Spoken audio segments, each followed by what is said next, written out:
Hello friends, welcome back to our channel.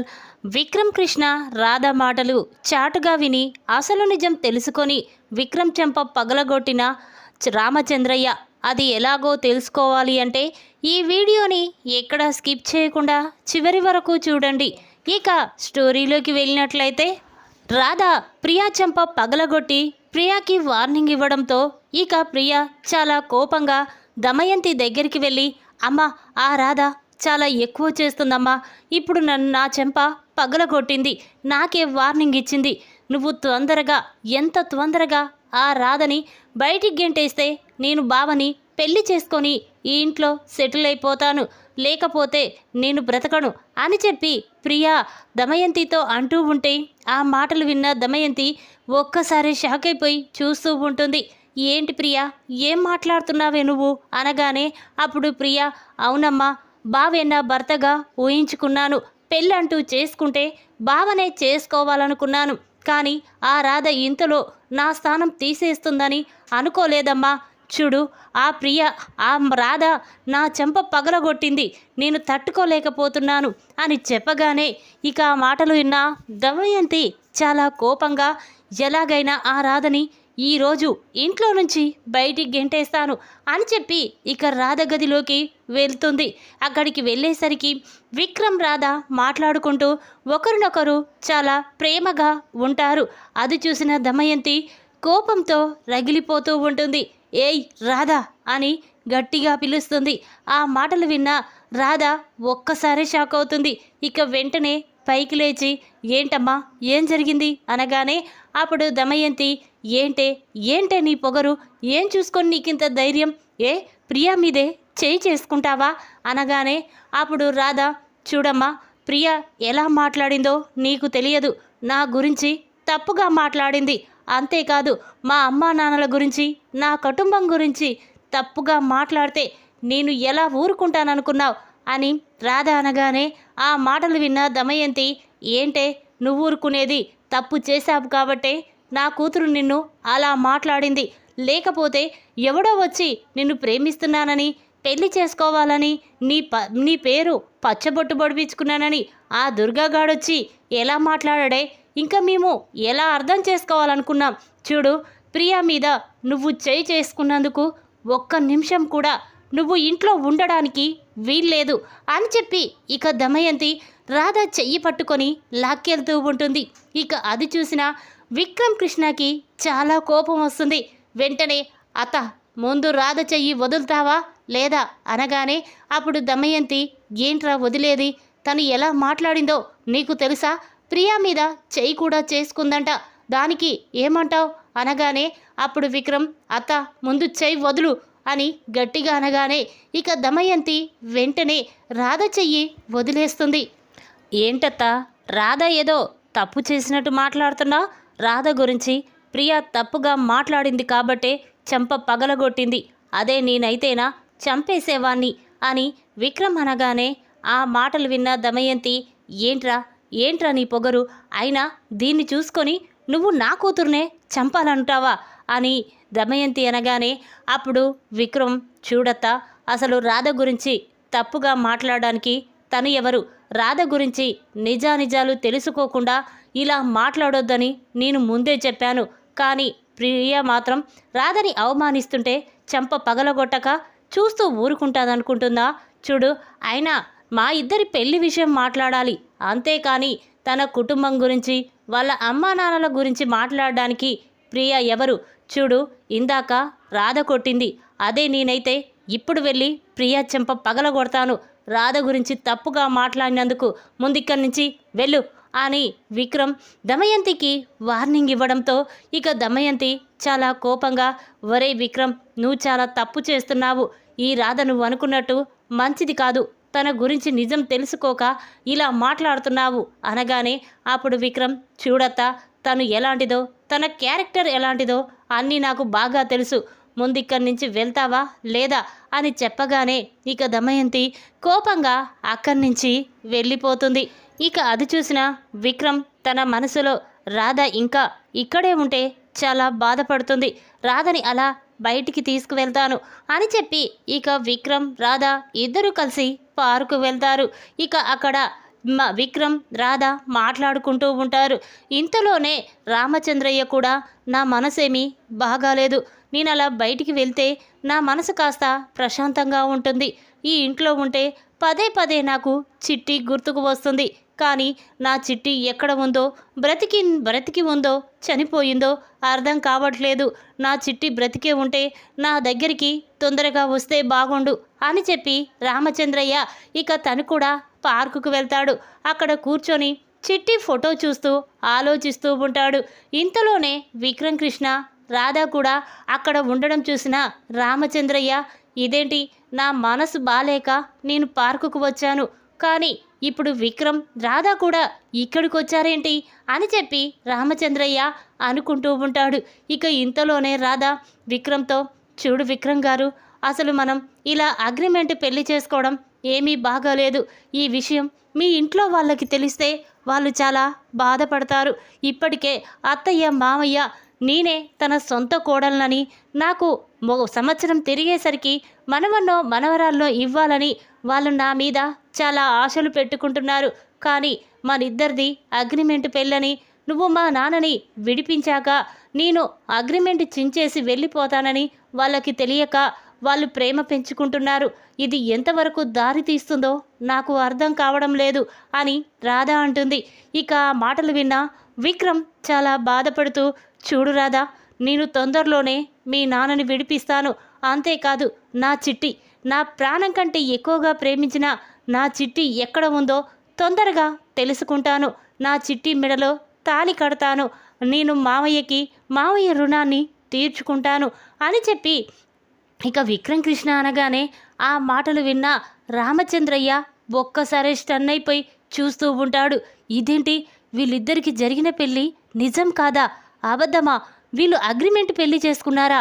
అంటే విక్రమ్ చిట్టి కోసం రాధ మెడలో తాళి కట్టి ఇంటికి తీసుకొచ్చాడా?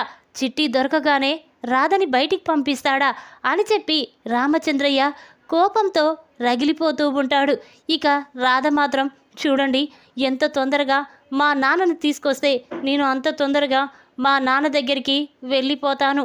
మా నాన్నని చూడకుండా ఉండలేకపోతున్నాను అని రాధ బాధపడుతూ ఉంటుంది. అది చూసిన రామచంద్రయ్య మాత్రం తట్టుకోలేకపోతూ ఉంటాడు. ఇదేంటి, నా కూతురు చిట్టి కోసం రాధ జీవితం నాశనం అవ్వడం ఏంటి? నేను తట్టుకోలేకపోతున్నాను. ఇప్పుడే అక్కడికి వెళ్ళి వాడి సంగతి చెప్తాను అని చెప్పి వెంటనే రామచంద్రయ్య విక్రమ్ రాధ దగ్గరికి వెళ్తారు. ఇక రామచంద్రయ్యను చూసిన రాధ విక్రమ్ ఒక్కసారి షాక్ అయిపోయి చూస్తూ ఉంటారు. ఇక విక్రమ్, మావయ్య నువ్వు ఇక్కడికి ఎందుకు వచ్చావు అని అంటూ ఉంటే అప్పుడు రామచంద్రయ్య, ఎందుక, మీ గురించి తెలుసుకోవడానికి. అయినా ఏం మాట్లాడుకుంటున్నారా మీరు అనగానే అప్పుడు రాధ, ఏంటి గురు, మేమేం మాట్లాడుకుంటున్నాం అనేసరికి అప్పుడు రామచంద్రయ్య, చూడు రాధా, ఇక నా ముందు ఇక ఏ నాటకాలు ఆడొద్దు. ఎందుకమ్మా, ఎందుకు నీ జీవితాన్ని నాశనం చేసుకుంటున్నావు? వీడికంటే బుద్ధి లేదు. నువ్వు ఆడపిల్లవి. ఒక ఆడపిల్ల జీవితం ఇలా నాశనం అవ్వడం నాకు ఇష్టం లేదు అనగానే అప్పుడు విక్రమ్, ఏంటి మావయ్య, నువ్వేం మాట్లాడుతున్నావో నీకైనా అర్థమవుతుందా? రాధ జీవితం నాశనమైపోవడం ఏంటి అనగానే అప్పుడు రామచంద్రయ్యకి చాలా కోపం వస్తుంది. వెంటనే విక్రమ్ కృష్ణ చెంప పగలగొడతాడు. ఏంట్రా, చేసిందంతా చేసి ఇంకా ఏమీ తెలియనట్టు మాట్లాడుతున్నావా? అయినా నువ్వు రాధ ప్రేమించుకున్నారని చెప్పావు. మనస్ఫూర్తిగా ప్రేమించుకొని పెళ్లి చేసుకున్నానన్నావు. కానీ ఇప్పుడేంట్రా, మీరిద్దరూ అగ్రిమెంట్ పెళ్లి చేసుకున్నారని ఇక వాళ్ళ నాన్నని బయటికి తీసుకొచ్చాక రాధ అగ్రిమెంట్ చింపేసి వెళ్ళిపోతున్నని చెప్తుంది. అంటే మీరు చేసుకుంది అగ్రిమెంట్ పెళ్ళేనా? మమ్మల్ని నమ్మించడానికే ఈ పెళ్లి చేసుకున్నావా అని రామచంద్రయ్య అనగానే ఆ మాటలు విన్న విక్రమ్ రాధ ఒక్కసారి స్టన్ అయిపోయి చూస్తూ ఉంటారు. ఇక వెంటనే విక్రమ్, మామయ్య అది అంటూ ఉంటే ఇక రామచంద్రయ్య, ఒరే, నువ్వు మాట్లాడకు. నువ్వు మాట్లాడే అర్హత కూడా నీకు లేదు. ఒక ఆడపిల్ల జీవితాన్ని నాశనం చెయ్యాలనుకుంటావా? అగ్రిమెంట్ పెళ్ళంటే ఏమనుకుంటున్నావురా? నీ వల్ల ఆ పిల్ల జీవితం ఏమైపోవాలనుకుంటున్నావు అనగానే అప్పుడు విక్రమ్, చూడు మామయ్య, నాకు చిట్టి అంటే ప్రాణం. చిట్టి లేకుండా నేను ఉండలేను. అందుకే మీరు నన్ను పెళ్లి చేసుకోమని బలవంతం చేస్తున్నారు. మీరు ఎక్కడ నా పెళ్లి చేస్తారో చిట్టి నాకు దూరం అయిపోతుందోనని నేను అందుకే రాధని అగ్రిమెంట్ పెళ్లి చేసుకున్నాను. ఇప్పుడు చిట్టిని దోలాడి నేను పెళ్లి చేసుకుంటాను, రాధను పంపించేస్తాను అని విక్రమ్ అనగానే ఆ మాటలు విన్న రామచంద్రయ్యకి చాలా కోపం వస్తుంది. ఇక వెంటనే విక్రమ్ చెంప పగలగొడతాడు. చూడు రాధా, వాడంటే తన చిట్టి కోసం వెతుకుతూ నిన్ను అగ్రిమెంట్ పెళ్లి చేసుకోవాలనుకున్నాడు.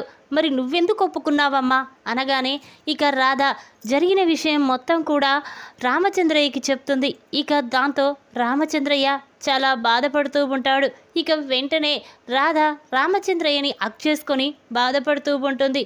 అది చూసిన రామచంద్రయ్య, అమ్మ రాధ, నిన్ను చూస్తుంటే నా తప్పిపోయిన నా చిట్టినే నా గుర్తుకొస్తుందమ్మా అని అంటూ ఉంటాడు. పదమ్మా, వెంటనే ఇంటికి వెళ్దాం. ఈ విషయం ఇంట్లో వాళ్ళందరికీ చెప్పి ఇక నువ్వు మీ నాన్నని విడిపించుకునే ప్రయత్నం చేద్దువు గని పద అని చెప్పి రామచంద్రయ్య అనగానే అప్పుడు రాధ విక్రమ్ కృష్ణ ఒక్కసారి షాక్ అవుతారు. ఇక వెంటనే రాధ రెండు చేతులెత్తి దండం పెడుతూ, ప్లీజ్ గురు, ఈ విషయం ఎవరితోనూ చెప్పొద్దు. ఇది ఇక్కడే మరిచిపో. ఈ విషయం వాళ్ళకి తెలిస్తే ఇక మా నాన్నని విక్రమ్ కృష్ణ వదిలించడు. ప్లీజ్ మీకు దండం పెడతాను. మా నాన్న కోసం నేను ఇలా చెయ్యక తప్పడం లేదు అని చెప్పి రాధ చాలా బాధపడుతూ అక్కడి నుంచి వెళ్ళిపోతూ ఉంటుంది. ఇక అది చూసిన రామచంద్రయ్య మాత్రం చాలా బాధపడుతూ ఉంటాడు. ఇంతలోనే రాత్రి అవుతుంది. అందరూ కూర్చొని భోజనం చేస్తూ ఉంటారు. రాధ మాత్రం గదిలో ఒంటరిగా కూర్చొని బాధపడుతూ ఉంటుంది. అది చూసిన రామచంద్రయ్య, ఇదేంటి రాధ భోజనానికి రాలేదా అనగానే అప్పుడు దమయంతి, అదేంటి బావగారు మీరు రాధ గురించి అడుగుతున్నారు అనగానే అప్పుడు రామచంద్రయ్య, చూడమ్మా, తను కూడా ఇప్పుడు మన ఇంట్లో మనిషి. మన ఇంట్లో ఉన్నంత వరకు తనని మనం జాగ్రత్తగా చూసుకోవాలి కదా అని చెప్పి ఇక వెంటనే రామచంద్రయ్య రాధ గదిలోకి వెళ్తాడు. ఇక వెళ్ళేసరికి రాధ కన్నీళ్లు పెట్టుకుంటూ ఉండడం చూసి రామచంద్రయ్య వెంటనే రాధ కన్నీళ్లు చూడ్చి, అమ్మ నువ్వేమి బాధపడకు, నీకు నేనున్నాను, పదమ్మ భోజనం చేద్దు అని చెప్పి ఇక రామచంద్రయ్య రాధని తీసుకొని అక్కడికి వస్తాడు. ఇక అది చూసిన అందరూ కూడా ఒక్కసారి షాక్ అయిపోయి చూస్తూ ఉంటారు. ఇక దమయంతి చాలా కోపంగా, ఏంటి బావగారు మీరు ఏం చేస్తున్నారో నీకైనా అర్థమవుతుందా? తను ప్రియా స్థానాన్ని కొట్టేసింది. అటువంటి అమ్మాయిని నువ్వింత ప్రేమగా చూసుకోవడం నాకు నచ్చడం లేదు అనగానే అప్పుడు రామచంద్రయ్య, చూడు, తను కూడా ఒక ఆడపిల్లే. తనని చూస్తుంటే నాకు చిన్నప్పుడు తప్పిపోయిన నా చిట్టిలాగే అనిపిస్తుంది. చూడండి, రాధ కూడా నా కూతురు లాంటిదే. రాధని జాగ్రత్తగా చూసుకోవడం కూడా నా బాధ్యతే అని చెప్పి ఇక రామచంద్రయ్య రాధని డైనింగ్ టేబుల్ దగ్గర కూర్చోబెట్టి భోజనం వడ్డిస్తూ ఉంటాడు. అది చూసిన కాంచన, నందగోపాల్ చాలా సంతోషపడుతూ ఉంటారు. ఇక అందరూ భోజనం చేసి ఎవరి గదిలోకి వాళ్ళు వెళ్ళిపోతారు. దమయంతి మాత్రం రామచంద్రయ్య అలా మారిపోయినందుకు కోపంతో రగిలిపోతూ ఉంటుంది.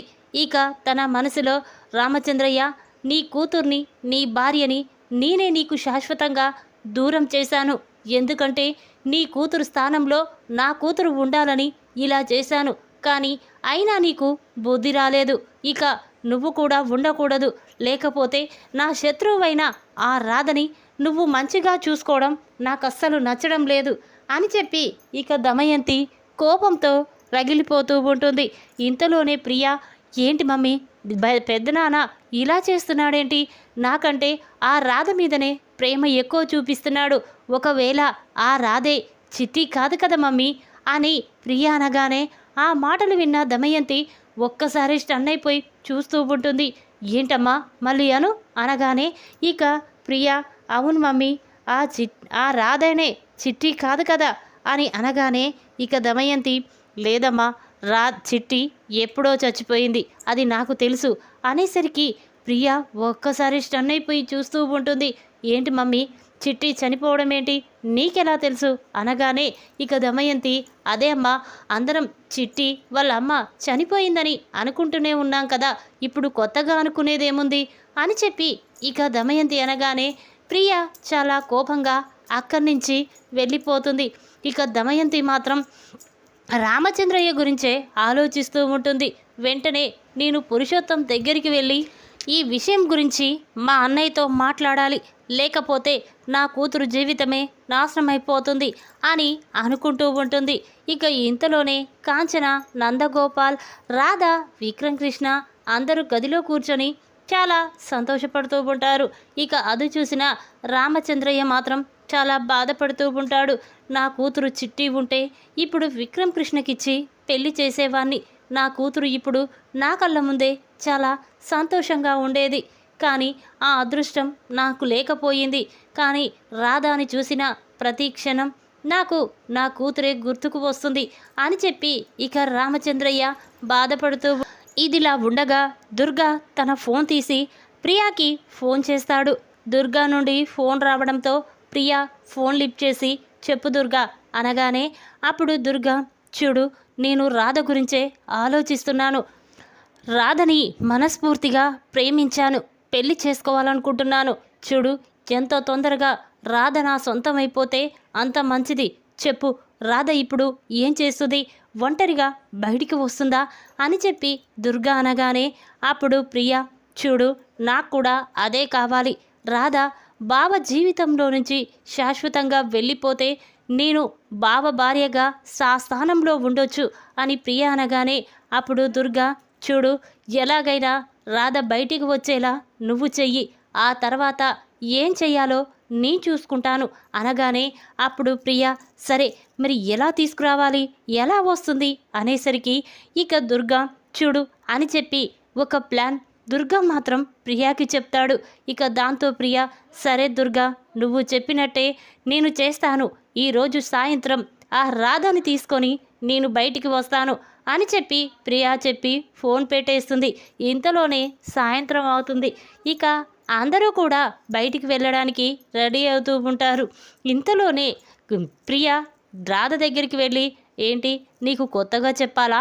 ఇంట్లో వాళ్ళందరూ బయటికి వెళ్తున్నారు కదా, నువ్వేంటి రావా అనగానే అప్పుడు రాధ తన ప్లాన్ గురించి ముందే తెలుసుకుంటుంది. ఇక విక్రమ్తో, చూడు విక్రమ్, నేను ఇద్దరం బయటికి వెళ్ళాలనుకుంటున్నా, మీతో రావడం మాకు కుదరదు, మీరు వెళ్ళండి అని చెప్పగానే ప్రియా ఒక్కసారి షాక్ అయిపోయి చూస్తూ ఉంటుంది. ఇదేంటి, ఇప్పుడు బయటికి వెళ్ళేదే తన కోసం, తను బయటికి రానని చెప్తుందేంటి, ఇప్పుడు ఎలా వెళ్ళడం అని అనుకుంటూ చాలా కోపంతో రగిలిపోతూ ఉంటుంది. ఇక వెంటనే, ఏంటి నీకు స్పెషలా, నువ్వు బావతో వెళ్ళడం ఏంటి, మనమందరం కలిసి వెళ్దామని చెప్పాను కదా అనగానే అప్పుడు రాధా, ఏంటి మనమందరం అంటున్నావు, మళ్ళీ ఏదైనా ప్లాన్ వేశావా? మొన్న వేసావు కదా శోభనం రోజు, నన్ను పై గదిలో బంధించి నువ్వు మీ బావ గదిలోకి వెళ్ళావు. ఈరోజు కూడా అక్కడికి తీసుకువెళ్ళి నన్నేమైనా చెయ్యాలనుకుంటున్నావా? చూడు, ఆ ప్లాన్లేవి కుదరవు. నేను విక్రమ్తోనే బయటికి వస్తాను, విక్రమ్ దగ్గరే ఉంటాను అని చెప్పి ఇక రాధ ప్రియాకి దిమ్మ తిరిగే షాక్ ఇస్తుంది. ఈ విధంగా రాధ విక్రమ్ కృష్ణ మాటలు చాటుగా విని విక్రమ్ చెంప పగలగొట్టిన రామచంద్రయ్య. ఈ వీడియో కనుక మీకు నచ్చినట్టయితే లైక్ చేయండి. మరిన్ని వీడియోల కోసం మా ఛానల్ని తప్పకుండా సబ్స్క్రైబ్ చేసుకోండి. Thanks for watching.